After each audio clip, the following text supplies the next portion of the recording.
자, 2단원 질문 받도록 할게요. 뭐 그렇게 어려운 건 없었던 것 같아요. 감상적 읽기 명문제는 또 그때 풀어봤었거든. 자, 질문하실 분 자유롭게 해주셔도 괜찮습니다. 8번? 되게 이쁘다.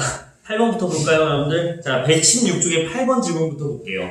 자, 원래는 모든 문제를 제가 해드려야 돼요. 원래는. 다만, 기본적인 수준이나 여러분들이 기본적으로 공부해온 게 있기 때문에 아주 기초적인 건 제가 설명하기보다 여러분들이 처리 가능하다고 생각해서 질문 위주로만 설명드리는 거예요. 이 말은 곧 다 질문해도 상관없다는 뜻입니다. 원래 다 해야 되는 건데 이렇게 하는 거니까. 그래서 질문 부담 없이 하시면 되고요. 8번 볼게요. 위글의 A와 보기의 B를 비교한 거. 이거는 김춘수의 꽃이라는 시랑 적용하라는 건데 이 시를 알고 있어야 풀기 좋을 겁니다. 다만 이 시를 공부 안 하신 분도 있으니까 좀 그럴 수도 있네요. 어찌됐든 답부터 보면 자 위글의 A는 어디 갔어? 저녁에 김광석의 저녁에라는 시의 별 하나였습니다. 그래서 별 하나 뭔지 아시죠? 존재와 인간과 소통하는 것이라고 잡아주시면 되겠죠. 다만 이별이라는 숙명을 받아들여야 되는 걸 인지하게 해주는 자연물이기도 해요. 김광석의 저녁이라는 시에서 별. 자, 이 김춘수의 꽃이 뭐냐면 의미 있는 것이에요. 이거 조금만 도와줘 볼게요. 우리가 문학을 또 워낙 오래 쉬어갖고. 자, 꽃이 봐봐. 8번의 보기. 내가 그의 이름을 불러주기 전에는 그는 다만 하나의 몸짓에 지나지 않았다. 여러분들 여기다 한번 비춰볼래? 하나의 몸짓에서 잠깐 비춰줘. 하나의 몸짓 잠깐 비춰줘. 랩랩. 하나의 몸짓. 이게 좋은 걸까 나쁜 걸까는 아직은 몰라요. 다만 이 말투, 어조를 통해서도 우리가 정서를 도출할 수 있는 게 문학 실력이거든. 다만 하나의 몸짓에 지나지 않는다. 이거 하나의 몸짓은 좋은 걸까? 안 좋은 걸까? 다만 뭐뭐에 지나지 않는다. 이 뭐뭐는 좋은 거예요? 나쁜 거예요? 나쁜 거예요. 좋은 게 아니에요. 별거 아닌 거, 사소한 거, 의미 없는 것 이런 식으로 어조로서도 시를 해석할 수가 있습니다. 오늘 뭐 문학하는 날이 아니기 때문에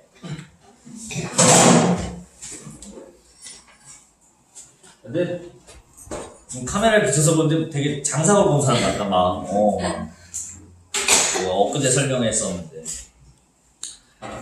자, 그래서 하나의 몸짓은 의미 없는 거. 우리 116쪽 보고 있어요, 2단원. 그리고 2연 볼게요. 내가 그의 이름을 불러주었을 때 그는 나에게 와서 꽃이 되었다. 근데 이거는 아까 봐봐. 1년에서는 이름 불러주기 전에는 의미 없는 것이라고 했잖아. 근데 이번에 이름을 불렀대요. 상황이 반대로 됐네. 그러면 이 꽃이라는 것도 아까 하나의 몸짓과 반대의 뜻이 돼야 됩니다. 즉 의미 있는 것이라는 뜻이 나와야 돼요. 됐을까요? 그렇다면 B는 의미 있는 것, 가치가 부여된 것 이런 식으로 해석이 됩니다. 답 3번 보도록 할게요. A. 화자가 대면하고 특별한 관계를 맺은 소중한 존재. 괜찮고요. 방금 읽었던 B. 의미 있는 것. 네, 그래서 답이 3번이 나오게 됩니다. 자, 그 B가요. 네. 그래서 가도 내가 이름을 불렀을 때 온 거잖아요. 네. 서로에게 의미 있는 거 아니에요? 그거는 3년 얘기 아닐까요? 제가 본 밑줄 B는 2연에 있네요. 됐을까요? 이거는 이제 이 꽃이라는 시에서 어떻게 공부하냐면요. 3년 4년으로 가면서 의미 있는 것의 대상이 화자와 대상에게로 확장된다. 이런 식으로 이 시를 공부하기도 합니다. 어쨌든 2연에 밑줄서 있는 B는 그예요, 그. 화자가 이름 불러서 의미 있게 된 것. 이렇게 하시면 되기 때문에 3번 괜찮습니다. 자, 또 질문 있을까요?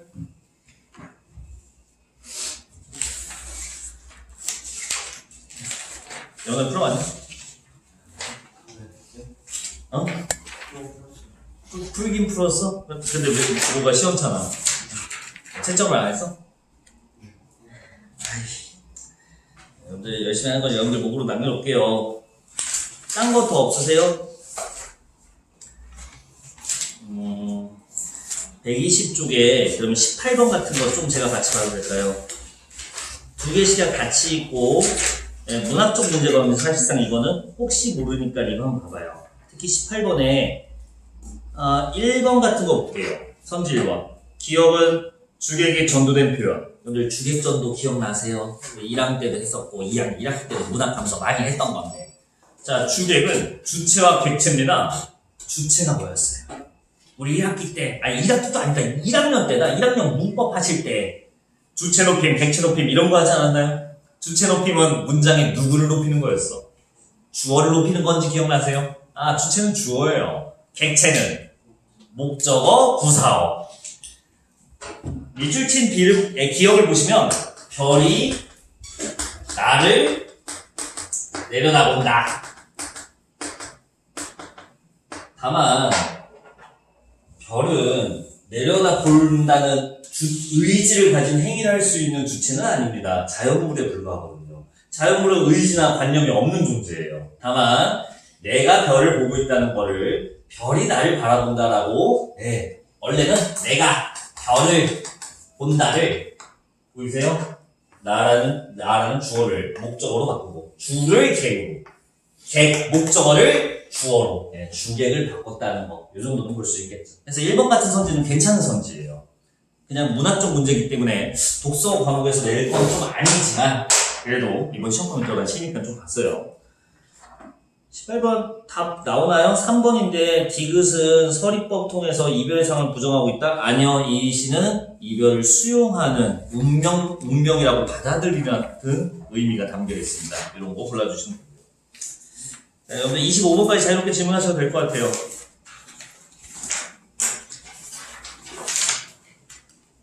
보신 분이 많이 없는 듯한 이 느낌. 시험 정확하게 여러분들 14일이었나? 다행히 국어 과목은 첫날이 아니더라고요. 우리 일찍 보고 일찍 갑시다. 직전부터 할 때. 직보할 때. 더 없으면 3단원 접읍시다.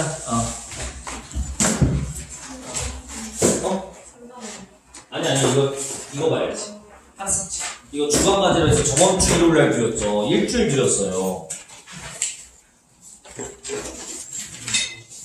안 할까서? 네. 아니, 뭐 한 거야. 오늘 주간까지는 언제 하게, 그러면. 오늘 건 더 많아. 더 어려워요. 못 갖고 왔군요. 네. 사람이 있는 줄 알았는데 어딨어요? 저번 주 일요일 못 와가지고 그러면 따로 와서 가져갔어야지. 뭐, 그런 거까지 딱 챙겨줘야지. 가져가세요. 아니, 왠지 오늘 이럴 것 같아서 너무 부담할 거예요. 막 현주 얼굴도 떠오르면서 저 안 갖고 왔어요. 저 3단원이요? 막 이럴까봐 내가 오죽했으면 단톡방에 올려놨겠어. 어제. 님들아, 과제 요거. 교재 이것 좀 갖고 오세요. 예. 이렇게 말한 게 이 정도인 거지. 에이. 자, 이거는 어휘다지기 같은 경우는 그냥 제가 필요한 것만 몇 개 했었고 나머지는 여러분들 그냥 해보라고 했는데 아마 질문은 딱히 없으실 거예요. 그러면 대부분 다 소단음 평가에 대한 문제로 될 텐데 페이지 수로 한번 볼게요. 5쪽 오시면 사실적 읽기 기본 문제 있습니다. 요 문제들은 한수영 씨 없으세요? 나머지 있나? 없어. 저번 주 일요일 나왔으면 감상적 읽기 요거 추가 분도 없네. 그건 카톡에 올려줬는데 그거 없는 분도 가져가세요.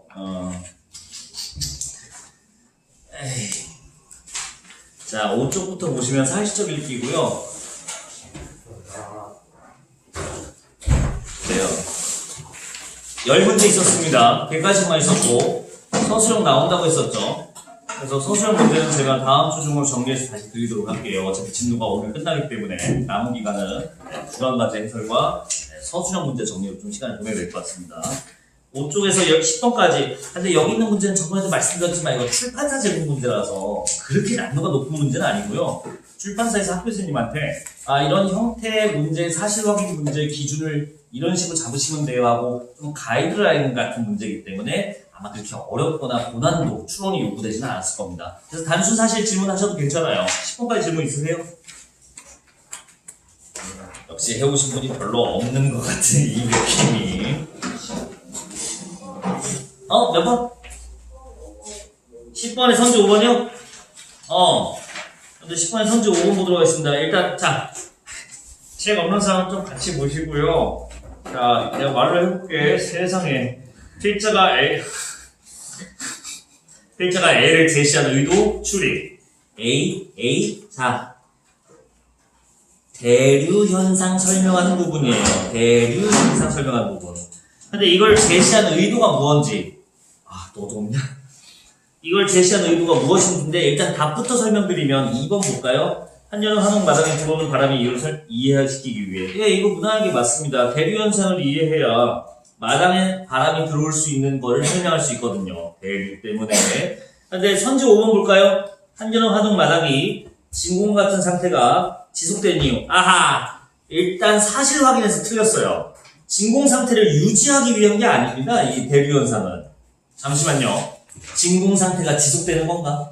아니에요. 대류 현상 때문에 공기가 위로 올라가면 거기가 이제 공기가 비어있는 상태인데 비어있는 걸로 머물고 유지되는 게 아니라 그 비어있는 자리로 바깥에 있는 바람이 들어온다. 즉 공기가 다른 바깥에 있는 공기로 채워진다. 바람이 들어온다는 뜻입니다. 즉 진공이 유지된다는 말은 이 본문 글의 사실적 의도가 좀 달라요.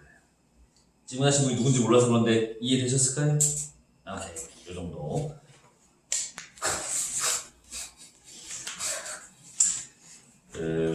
지금 학교에서 혹시 짝꿍 없죠? 네. 다 떨어져 앉죠? 뭐 부활시킨 거예요? 근데 불안한데. 그래? 네. 근데 너는 왜 이렇게 빨리 부활시켰냐, 너희들? 아휴, 진짜. 자, 10번까지 더 질문 없을까요? 1번에 선지 2번? 방금 거기 1번에 선지 2번 보도록 할게요. 5쪽입니다. 자, 여기 전개 방식이요. 2번 볼까? 개념을 정의하면서 개념의 의미를 분석하고 있다. 일단 이 글에서는 대류현상의 개념이 들어있긴 하죠. 그것 때문에 2번이 좀 괜찮다고 생각하셨나요? 개념을 정의하는 건 확실한데. 네네. 의미를 분석한다는 게 무슨 뜻인지. 말 그대로 그 개념을 담고 있는 정의는 사전적 뜻을 말하는데 그 뜻에 담긴 내용을 한 번 더 따져본다는 겁니다. 아까 만약에 이 개념의 의미 분석까지 들어가게 된다면 대류현상의 정의를 나타내고 그 안에 담긴 말을 과학적 원리를 또 설명을 한 번 더 해줘야 되는데 거기까지는 안 나가요. 정의에서 멈춰줘요. 그래서 개념 의미 분석까지는 진행되지 않습니다. 그래서 헷갈릴만 했네요. 근데 하지만 이거는 아니었어요. 그리고 여기 수록 부분은 가에서 마 이 부분은 없지 않나요? 그 개념조차. 거시기후 있었나요? 그러네요. 거시기후 개념이 있긴 했었는데 그 안에 담긴 의미까지 쪼개는 건 없었습니다. 자, 됐을까요? 사실적 읽기에서 더 질문 있을까? 적절한 문제인데요. 네, 그래서 2번이 아니에요. 답 2번이야? 1번이잖아. 왜 그래? 1번이 답 1번 아니야? 그치. 나 지금 2번 설명했어. 그래요. 답을 잘못 체크하셨군요. 답 1번이야. 시험에 빠뜨리게 하지 마. 이 정도는 내가 답 1번이고 보여. 자, 없으면, 추론적 읽기로 넘어갑시다. 13쪽입니다. 36.5도 나오죠?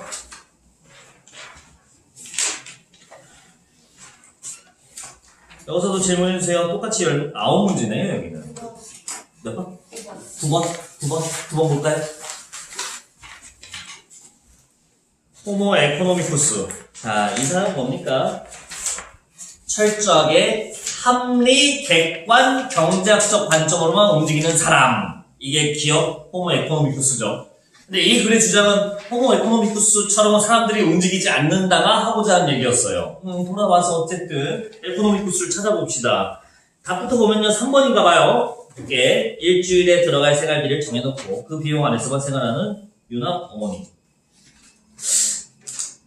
나름 경제학적 관점에서 생활을 결정하니까 나름 에코노미쿠스라 볼 수 있겠는데 아마 괜찮은 다른 선지도 있었다고 생각했을 거야. 뭐 괜찮았다고 느꼈어요? 응? 자신의 이익만 추구하는 그걸로 생각해요. 에코노미쿠스?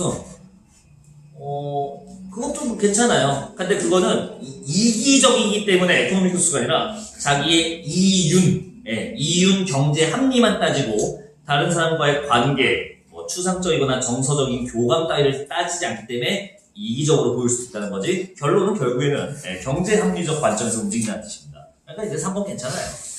너무 저기 유나 어머니가 너무 착해 보이셨나요?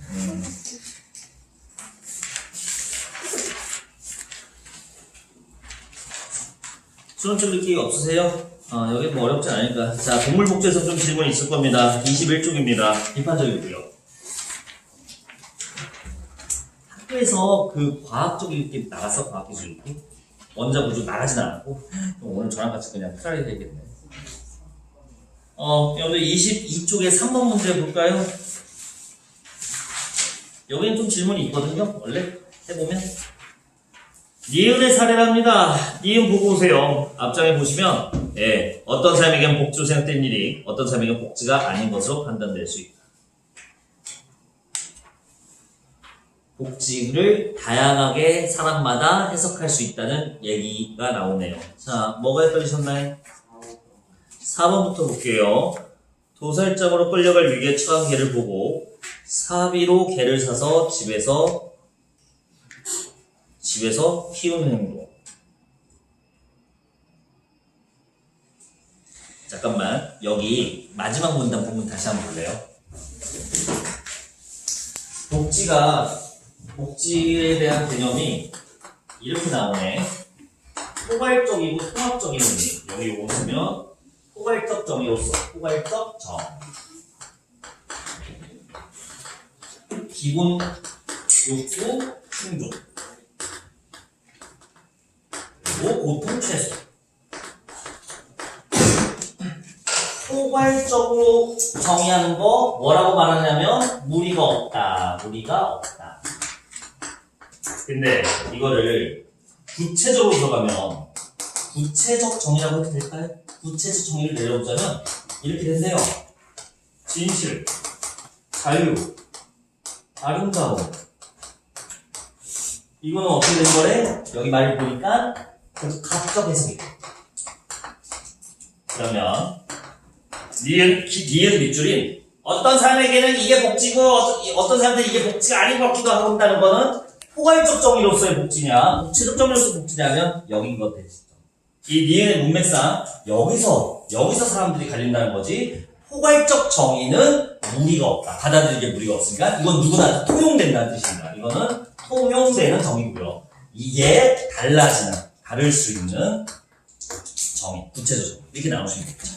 그렇다면 도살장이 개가 끌려간다는 거는 개가 지금 뭐하는 상태라는 거야? 죽음이라는 상태에 있는다는 거잖아. 어디에 어긋나요? 어디에 들어가는 게 맞겠습니까? 여기에 들어가는 게 맞아요. 왜냐면 생명에 관한 것은 기본적인 욕구입니다. 인간이 갖고 있는 생존, 죽음을 회피하는 거 아주 기본 욕구예요. 심지어 이게 얼마큼 더 기본적인 거냐면 우리가 기본 욕구라고 하는 식욕, 성욕, 수면욕 이런 것보다 더 상위의 기본 개념이에요. 왜냐면 방금 말한 그 세 가지 욕구가 이 생존이라는 기본 욕구랑 밀접하게 연결되기 때문에 기본 욕구라고 하거든요. 하나 이제 생존에 대한 욕구는 더더욱 근본적인 욕구인 거죠. 그래서 요거 고통을 또 최소화하면서 죽음도 고통이랑 밀접하게 있으니까 최소화한다고 볼 수 있겠죠. 어디에도 다 들어가게 됩니다. 4번은 포괄적 정의로서 사람들이 달라진다고 보기에는 힘든 사례이겠어요. 자, 5번이 맞을 겁니다. 5번 가볼까요? 산에서 나고 자란 고양이가 겨울에 먹이를 제대로 먹지 못하자 집에 데려와 키우는 행동. 자, 이건 뭐냐면요. 고양이가 어디서 나고 자란지 그 조건을 봐봐요. 산에서 나고 자란대요. 그러니까 얘는 원래 산 생활이 익숙한 거야. 산에는 겨울이 오면 다른 계절에 비해서 다른 동물이나 식물들이 부족하기 때문에 먹을 게 부족할 수 있어요. 근데 이게 원래 이렇게 살아갔던 건데 그게 옳지 않다고 생각하고 집으로 데려왔다? 이건 조금 얘기가 다르죠. 기본적인 욕구? 아니요. 얘는 원래 산에서 나고 자랐대요. 그러니까 원래 산에서 살았던 친구인 거거든요. 그래서 아까 4번에 비하면 상대적으로 훨씬 더 기본적 욕구랑 멀어진 포괄적 정의보다는 구체적 정의로 들어올 가능성이 높은 선지입니다. 그래서 답이 5번을 해줘야 되는 출판사 제공 문제치고는 제법 까다로운 문제였어요. 이거 생각보다 껄끄러웠네. 이해됐을까요? 이런 식으로 좀 구분을 우리가 해봅시다. 자, 또 질문이요? 여기 많아, 원래 질문. 풀어왔어요, 질문을 아직.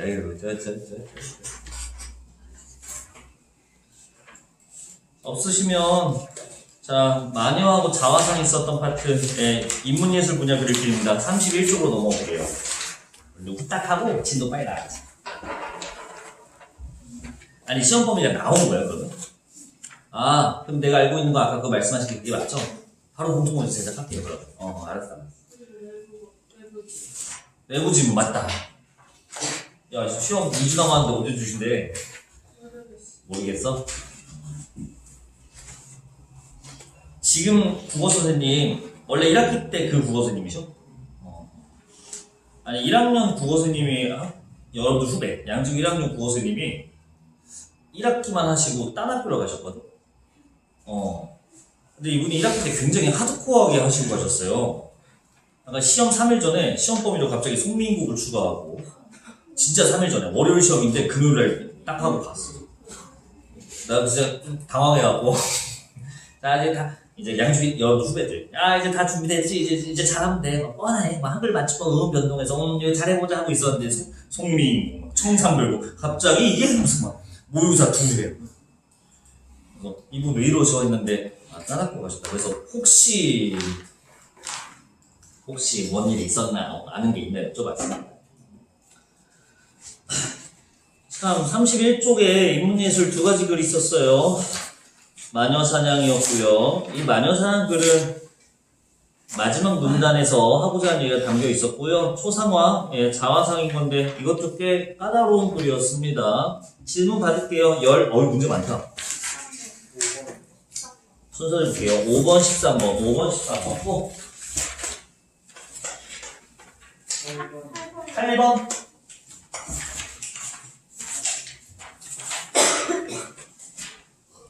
네, 14번.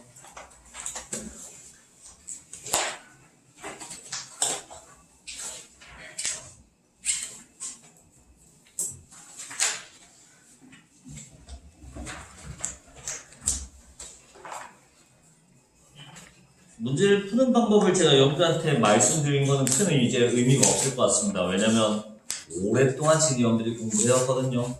고등학교 때만 공부한 게 아니잖아요, 여러분들. 냉정하게 생각해봐. 초등학교 때도 공부했었어? 했었잖아. 학원 다녔잖아. 안 다녔어? 좋겠다. 난 다녔는데, 씨. 어쨌든 난 초등학교 4학년 때인가? 그때 이제 그 공부를 하는 학원을 처음 가봤던 것 같아요. 근데, 초등학교 5학년 때. 원래 엄마가 안 보냈어. 내가 천재인 줄 알았대. 그래서 이제 막 해도 뭐 공부 딱 안 시켰는데 이제 초등학교 때 개나 소나 다 잘하잖아. 국어만 조금만 잘해도 다 하잖아. 그래서 책은 많이 읽어갖고 점수가 좀 나와서 내 아들은 뭐 안 시켜도 되겠구나 했는데 초4부터 수학이 어려워지더라고요. 말했잖아. 소금물 갑자기 섞더니만 몇 %냐 하는데 이거 내가 어떻게 알아? 주사위를 펼치는데 맞은편에 눈 몇 개가 있냐? 이거 내가 어떻게 알아? 그래서 이제 수학 점수가 이제 계속 떨어지니까 엄마가 아이고 안 되겠다. 내가 너무 소홀했구나 해서 학원을 보냈어. 집 앞에 갔던 이름이 뭐였더라? 무슨 수석 학원인가 뭐 그런데 어제 집 앞에 있는 상가에 있는 학원을 갔어요. 그때는 막 바글바글했어요. 이름이.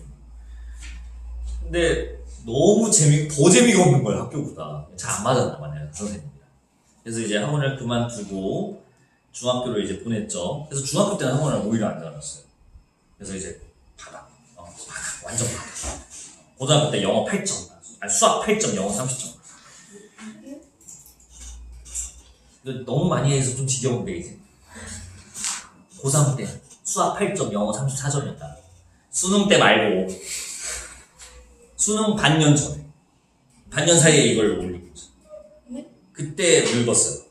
원래 잘생겼었는데. 야, 오세영 씨가 증언해줘. 정말이라고. 반년 사이에 애가 늙어버렸다. 그때 늙었어요. 진짜야. 하루에 17시간씩 했다고. 잠 5시간씩 자고. 여러분들 17시간 해도 5시간 자고 1시간 놀 수 있어. 학교에서 공부했지. 수업을 안 들었어요. 저는 충남고등학교를 나왔는데요. 고3 때 학교 선생님들이 수업 애들한테 안 시켰어. 자습 감독해줬어. 그리고 영어 국어 선생님들은 수능 관련 수업만 해주고 안 듣는 학생들은 터치 안 하고 듣는 애들만 요 앞에서 듣고 나머지는 각자 공부하고 있었어. 다 그렇게 해줬어. 수능으로 대학 가는 시대여갖고 만약에 이 선생님이 뭐 윤리 선생님이야. 근데 난 윤리 선택 안 해. 들으면 안 되지. 그래서 절대 못 듣게 했어. 저 뒤에서 자습하라. 그래서 에피스 꼭 보지 자습하고. 그런 학원. 그런 학원이 아니라 학교였어요. 저는 충남고를 나왔는데 되게 저는 운이 좋았던 게 고3 때 반 분위기가 너무 좋았어요. 공부하는 분. 그래서 54명이었거든요. 바글바글하죠. 한 명도 빠짐없이 다 공부했었어요. 나도 공부하는 거 좋아하지 않았는데 그 반은 공부를 안 하면 막 그렇다고 막 꽁 주거나 그런 건 아닌데 막 이상한 사람 취급이 되는 거야. 막 말은 안 하지만 대놓고 말을 하지 않지만 뭐야 저거 막 그러니까 막 뭐 비유를 하자면 뭐 빨개 벗고 다니는 것 같은 그런 기분인 거야. 난 보였어. 오해 없으시길. 그래서 나도 자연스럽게 공부하고 친구들 때문에 자연스럽게 공부하고 일요일날 의무적으로 학교에 안 나가서 됐었거든요. 토요일까지만 나가면 됐었는데 일요일날 아침에 8시에 아무도 오라고 안 했는데 우리 반 애들 그냥 다 알아서 나왔어. 일요일 아침에. 그러면 반장이 서울대 갔거든 걔는. 고3 때 반장이. 걔는 이제 걔가 그러면 야 오늘 모의고사 그거 뭐 지가 갖고 와요. 어디서 구해서. 걔는 고액과외 하니까. 그래서 오늘 뭐 모의고사 풀 사람 하면 하고서 이제 들어요. 한 20명씩 들어. 그러면 이제 반장이 교무실 가서 복사해요. 그래서 그냥 이제 모의고사 봐요. 같이. 그렇게 했었어. 기억이 나요. 나도 되게 자연스럽게 공부하고 덕분에 대학교 갔지 나도. 반장이랑 지금도 가끔 봐요. 물론 이 새끼가 맨날 지 서울대라고 자랑했을 때 대학에 꼴리는데 어쨌든 대전에서 윤리 만점이 걔하고 나 둘밖에 없었거든. 수능에서. 그때 1컷이 37점이었어. 윤리. 어쨌든 그 얘기가 아니라 이 문예수 드릴게. 무슨 얘기 하려고 했냐면요. 제가 문제 푸는 방법을 제가 굳이 여러분들께 설명드릴 필요는 없을 것 같아요. 왜? 여러분들 오랜 시간 공부해왔어요. 이제 그거 1년 조금 더 남았거든. 거의 끝났어. 대학교 가서 공부 안 해도 돼. 농담이고 적당히 하면 돼. 이렇게 열심히 안 해야 돼. 자, 무슨 말이 없었냐면 문제 풀 때 하나 푸는데 설마 초중딩처럼 빨리 하고 게임만 가야지, 빨리 하고 놀아야지, 빨리 하고 유튜브 봐야지 설마 그런 생각하고서 공부하시는 분은 안 계시죠? 이거는 제가 숙제라는 말을 안 쓴 게 뭔지 아세요? 숙제는 여러분들이 해결해야 되는 임무, 무슨 일처럼 느껴지셔서 제가 과제라는 말을 일부러 써요. 여러분들이 고민하고 탐구할 수 있는 재료라는 뜻입니다, 이게. 그래서 한 문제를 풀더라도요, 정답이든 아니든 중요하지 않아요. 이 문제의 출제 의도, 담긴 용어, 내가 이 문제의 사고를 내 생각을 적용시켰을 때 혹시라도 생길 수 있는 오류의 경우수들을 따져보면서 풀어보는 거예요. 그런 사람들이 공부를 잘해요. 공부 시간에 문제 푸는데 오래 걸리는 거 이유가 있는 거예요. 이런 생각을 많이 하기 때문에 그렇습니다. 원래 생각이 많은 사람이 공부를 잘해요. 그래서 자꾸 여러 가지 경우수를 따져봐야 돼요. 이건 쉬운 문제여서 오히려 그렇게 하기가 더 용이한 문제입니다. 그래서 이거 과제 안 하신 분들은 좀 하시고, 하신 분들이라면 혹시나 너무 끝내는 거에 목적에서 너무 빨리 풀지 않으셨는지 그런 것 좀 고민해보면서 푸시라고요. 혹시. 알겠습니다. 너 10to 10 하지? 10to 5. 그거? 그래. 아니, 문제를 푸는 걸 내가 우연찮게 지나가다 봤는데, 일단, 딴짓하는 시간이 1시간 중에 딴짓하는 시간이 한 40분 정도 되시는 것 같고요. 저요? 20분 동안 굉장히 빨리 풀어버리시더라고요. 그러니까, 그건 좋은 행위가 아닌 것 같습니다. 수업이요? 과목까지 못 봤지만, 사람 눈을 보면 알잖아요. 공부를 하고 있는지, 무언가 저 너머에 공허 속을 상상하고 있는지는. 눈동자에서 티가 납니다, 사실. 제가 학습 조언까지 할 입장은 아니기 때문에 더 말은 안 하겠는데, 적어도 국어 문제 풀 때 문제가 쉽든 어렵든 본인의 사고를 점검하는 습관을 좀 해보시기 바랍니다. 혹시라도 지금 그 습관이 안 되어 있으면 지금밖에 안 남았어요. 그 습관을 만들 때가. 3학년 때 가면 늦어요. 1년 더 해야 돼. 그러지 말라고. 자, 질문해주세요. 5, 8, 13, 14. 더 없어? 일단 하고 있을 테니까 더 있으면 말씀하세요. 5번부터 가봅시다. 이거 사실 일치 문제잖아. 이거 질문하는 사람 직접 말하세요. 뭐가 맞다고 뭐가 적절하지 않다고 생각했어? 선지 4번 보도록 할게요. 5번에 선지 4번. 마을 내에서 희생자에 대한 죄책감이 발동하여 마녀사랑이 벌어지기도 했다. 아헤이. 자. 희생자는 네. 이 희생자는요, 희생된 상태여서 죄책감 생긴 게 아니라, 지나고 보니 희생된 사람, 그 사람에게 원래 있었던 죄책감, 이런 식으로 해석하면 괜찮거든요. 그러니까 이 희생자가 희생되어 있는 상태의 존재로 볼 수도 있지만, 결국에 희생된 사람, 이렇게 잡으면, 그러면 이제 무슨 얘기인지 이해가 되죠. 자네는 지금 이 희생자를 인과로 본 거야. 희생자에 대한 죄책감. 아이고, 희생해버린 사람, 우리 희생이 돼버렸구나. 그래서 우리가 죄책감을 느껴. 이 지문 내용 그게 아니었어요. 무언가 어떤 사람에 대해 힘든, 어려운 사람에 대해서 우리가 도와주지 못한 죄책감이 마을 사람들에게 존재하는데 그 죄책감이 발현돼서 그런 사람들을 해코치하는 마녀 사냥이 발동했다는 원리 설명입니다. 여기서 희생자는 결국에 희생된 사람들에 대한 원래의 죄책감, 이렇게 해석하셔야 돼요. 희생된 다음에 생긴 자책감, 그렇게 읽을 필요는 없었어요. 딱 묻는 거에만 대답해줘갖고 이 생각까지 안 하신 분은 뭔 개소리인가 싶겠지만 이해되실까요? 그렇게 하고 처리하죠. 합시다. 근데 충분히 가질 수 있는 의문이었어. 자, 8번 문제, 전개방식 문제였습니다. 이건 또 뭐가 괜찮다고 생각하신 건가요? 질문하신 분? 5번 볼까요? 대상. 자, 대상의 구조적 특성을 유세한 사례를 들어 구체로 들고 있다. 엄청 키워드가 많은데요. 일단 이 글의 대상은 뚜렷하게 자화상으로 잡는데 괜찮을까요? 근데요, 이 구조적 특징이 네. 전개 방식의 구조적 특징을 말하는 거예요? 맞습니다. 우리 독서라는 과목에서 구조적 특징은 명확해요. 글의 갈래에 따른 전개 방식이 구조 형식입니다. 구조적 특징이에요. 그러니까 이건 논설문이니까 서론문론 결론입니다. 이런 것들이 바로 구조적 형식이 됩니다. 이거 사실적 읽기 이론 파트에서도 확인할 수 있는 멘트예요. 이 용어는. 이거 그 미켈란젤로 그거라고 생각했는데. 잠깐만. 미안. 선지 5번 구조적 특성은 글의 전개 방식이 아니네. 미안하다. 대상을 자화상으로 잡아야겠죠. 미안. 잘못했어. 그럼 자네 말이 맞아요. 대상의 구조적 특징이니까 이 구조는 글의 구조가 아니라 자화상이라는 그림의 구조의 특징이었대요. 그러면 구조라는 거는 여기서 자화상이니까 대상이 자화상을 이루기 위한 다양한 장치들, 구성하고 있는 요소들, 이걸 구조적 특성이라고 해야겠습니다. 그것들을 사례를 들어 유사한 사례를 들었다? 미켈란젤로가 예시로 이제 보신 거죠? 잠깐만.